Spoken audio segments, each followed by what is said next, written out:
یہ واقعہ پیارے نبی صلی اللہ تعالی علیہ وسلم کی تعلیم و تربیت کا جیتا جاگتا عملی نمونہ ہے۔ حضرت ابو ہریرہ رضی اللہ تعالی عنہ راوی ہیں کہ ایک شخص پیارے آقا کی خدمت میں آ کر عرض کرنے لگا کہ میں بڑا دکھی فقیر ہوں،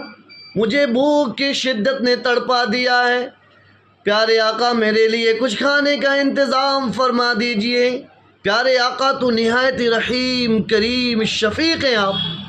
آپ نے فوراً اپنے گھر خبر بھیجی، اطلاع دی کہ گھر میں کچھ ہے تو باہر بھیجا جائے۔ گھر سے آواز آتی ہے، اطلاع آتی ہے،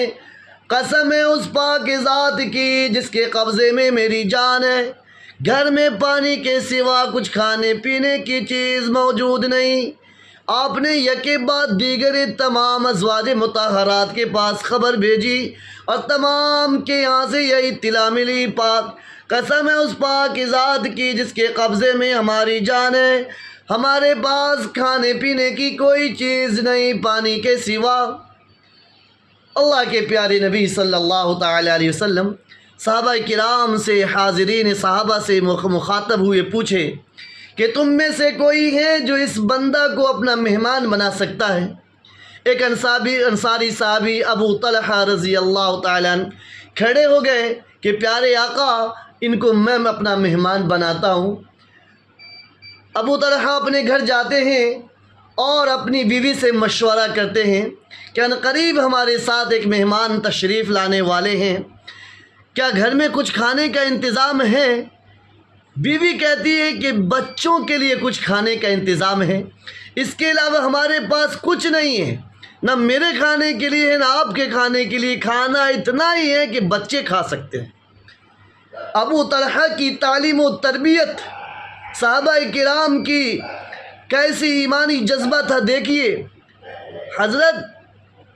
ابو طلحہ نے بیوی کو تدبیر دی، حکمت دی کہ بچے کو بہلا کر پھسلا کر ایسے ہی رات کو سلا دیجیے، اور جب میں مہمان کو اپنے ساتھ گھر لے آؤں، بیٹھیں گے ہم سب دسترخوان پر،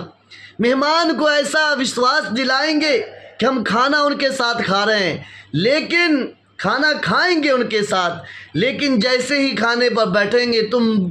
بتی کو ٹھیک کرنے کے بہانے، چراغ کو روشن کرنے کے بہانے جا کے چراغ کو گل کر دینا، تاکہ اس مہمان کو یہ پتہ نہ چلے کہ ہم میں سے کھانا کون کھا رہا ہے کون نہیں کھا رہا ہے۔ ابو طلحہ مہمان تشریف لاتے ہیں، یہی حکمت، یہی تدبیر اختیار کی گئی، دسترخوان لگایا گیا، مہمان تشریف لے آئے، دسترخوان سجایا گیا، حضرت ابو طلحہ بھی بیٹھے اور مہمان بھی تشریف فرمائے، ان کی ازواج محترمہ وہ اٹھ کر جاتی ہیں، چراغ گل کر دیتی ہیں، بجھا دیتی ہیں، اور ابو طلحہ کھانے کی نقل کرتے رہے، مہمان کو یہ پتہ نہیں چلنے دیا کہ ابو طلحہ میرے ساتھ کھانا نہیں کھا رہا ہے۔ میرے مسلمان بھائیو، یہ ساری تدبیر اللہ تو علیم بذات الصدور ہے، اس سینوں سے بھی واقف ہے۔ ہمارا رب تو وہ رب ہے جو کالی رات میں کالی پہاڑ پر کالی چیٹی کو رینگتا ہوا دیکھتا ہے۔ میرا رب سب کچھ دیکھ رہا تھا، مہمان تو نہیں دیکھ رہا جو دسترخوان پر ہے، لیکن میرا رب تو دیکھ رہا ہے۔ ابو طلحہ رضی اللہ تعالیٰ عنہ اگلے دن پیارے آقا صلی اللہ تعالی علیہ وسلم کی خدمت میں حاضر ہوتے ہیں۔ ابھی اب قریب جاتے کہ پہلے اللہ کے نبی نے فرمایا، ابو طلحہ رات کی ساری تدبیریں اللہ نے مجھے آگاہ کر دی ہے، جبریل امین کے واسطے سے بتلا دیا، تیرا یہ عمل اللہ کو بہت پسند آیا ہے، تیرا یہ عمل اللہ کو بہت پسند آیا، تیرے لیے خوشخبری ہے، تیری